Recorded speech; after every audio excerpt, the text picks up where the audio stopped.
Welcome back to video number 2. This is our palette cleanser. We are covering the Royals and the Earthshot prize. There's a lot in here, so let's just jump in and cover it, shall we? Let's go. We're starting off with Princess Anne, who officially opened the whole Trinity House Academy.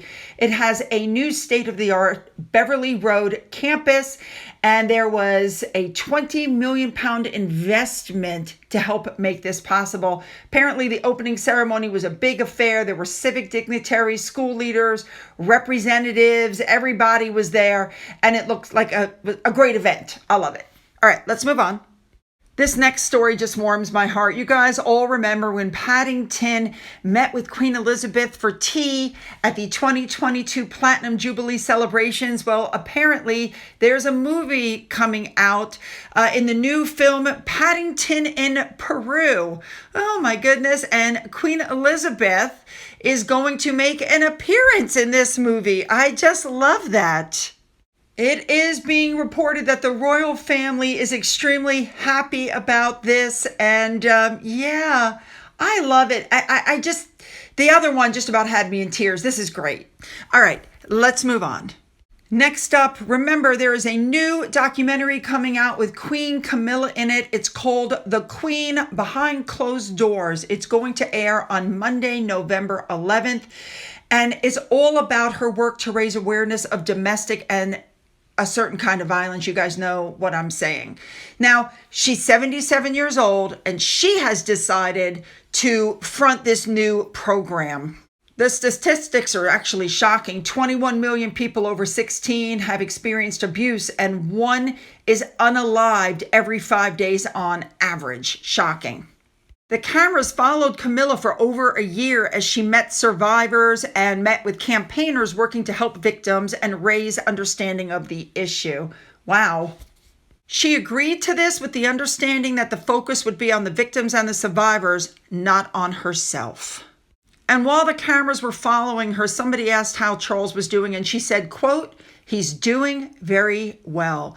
All right, let's move on. All right, this next one is really cool. The Military Wives Choir marked King Charles' 76th birthday with the release of a new song called November Sunday. It reflects the, quote, chilly, foggy London night when Charles was born at Buckingham Palace and captures a post-war Britain filled with hope. I think that's fabulous. All right, moving on. Next up, Sir Tim Lawrence, at some point in the middle of October, attended the City Livery Yacht Club Trafalgar laying up dinner, woo, that's a mouthful, at the Butcher's Hall in London. I have to tell you, I think that man looks very, very dapper in a tux. All right, moving on. It's coming out now that Princess Beatrice is really over being humiliated by her father and is apparently, it's being reported, avoiding her father's house. This man has been embroiled in scandal from the Jeffrey Epstein drama to now the Royal Lodge drama, and she's sick, they're saying, about the constant headlines about her father. Is this story true? Oh, I gotta be honest. Yes, I think it is. Those are her parents. I think she's sick of it. Let's move on. Next up, I've already reported this, but of course some pictures came out. Princess Beatrice attended the AI Energy and Innovation in Abu Dhabi, UAE, and it's calling for greater inclusivity in the rapidly evolving world of AI. You guys already know I really like her. All right, let's move on now to Prince William. We knew that he was going to be, as this article says, expanding his reach as a statement because he's going to arrive in South Africa for the annual Earthshot prize, and he's hoping to have a meeting with the foreign secretary as well as the country's president. He put out a statement.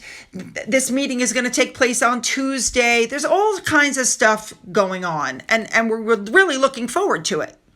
And let's not forget that Africa isn't just special to Harry. This is where William went as a teenager, where he proposed to Catherine, and where he found inspiration behind the Earthshot prize, you know? So he's not the only one that gets to co-opt Africa, right? So William flew into Cape Town. He went commercial. Somebody actually put up a post saying, "Look at me. William went right past me on the airplane." He said it was quite the shock to see William disembarking from the same plane, but William was on the plane. Not anyone to lay around. The second that he landed, he decided to meet up with Mamzamo Mabatha, who, by the way, is the host of the Earthshot Week during the Earthshot Prize Climate Leaders Youth Program in Cape Town. William spoke to 120 young environmentalists from Africa and Southeast Asia about their sustainability projects and their experiences. So there were 3 conversations with groups of young people learning about their projects and experiences. Now, these kids that were there were aged 8, I guess they're not kids, aged 18 to 35. They were selected from a pool of 1,800 applicants from 50 African countries, with an additional 20 coming from Asia. The idea behind the program is to bring together an international community of very young visionaries that are committed to a sustainable future. And William is actually exploring how the Earthshot Prize and himself can support the youth leaders in their mission to save the planet. I love that. William said it was 2018 when he realized how innovative, positive solutions to environmental problems could, cause transformative change. Now, of course, nothing would be good without a selfie. I love the fact that he's so unpretentious that he had no trouble getting with all these people behind him to try to get a selfie. And the selfie, by the way, that came out, that was posted, looks absolutely fabulous. And obviously he was having a good time. After talking to everybody about their ideas, William got up and said that the Earthshot Prize believes in you. And the reason we set this prize up is for moments like this. All of you in this room are future change makers. You're the leaders. You're the people going to make a difference going forwards. It's your platform. Use it as you need it. Take it away, play with it, turn it into something different. I love that. And of course, there's a big difference between a picture like this. I love this. And a picture like this. Yeah, big difference. The next thing that happened was William spoke with Zoleo Mabuza. This woman runs a business and she makes purses from car tires.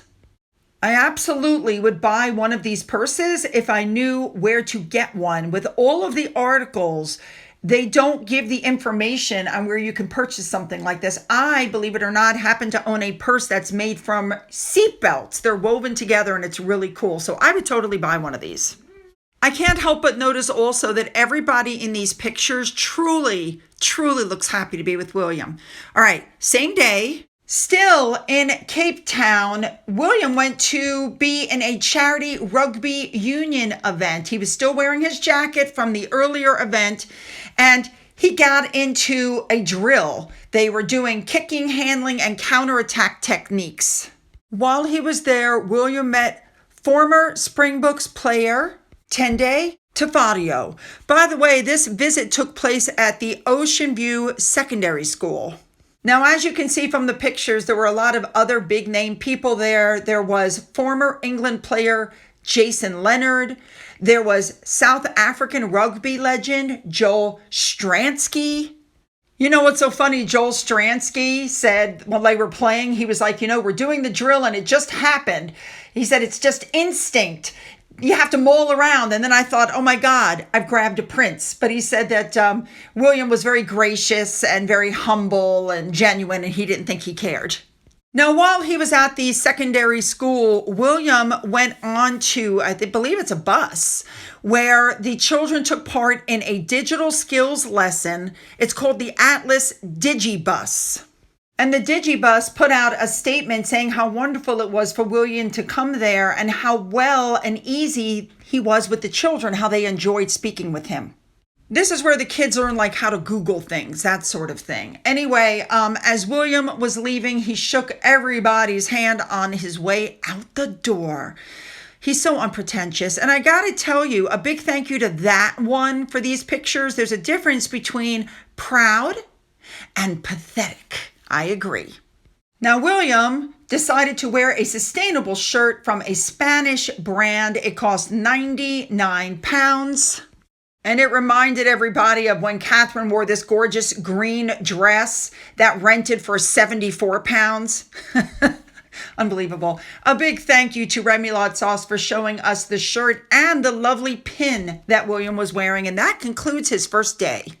All right, you guys, you know what to do. Hit the like and the subscribe button and the bell for all notifications. Then go down into the description box. You'll find the links to my Twitter, my Gettr, my Rumble, my email, my Patreon, which is currently paused, a physical address, and my Amazon wish list. For those of you who've donated to my coffee fund, thank you so much. And as always, you guys, have a great day.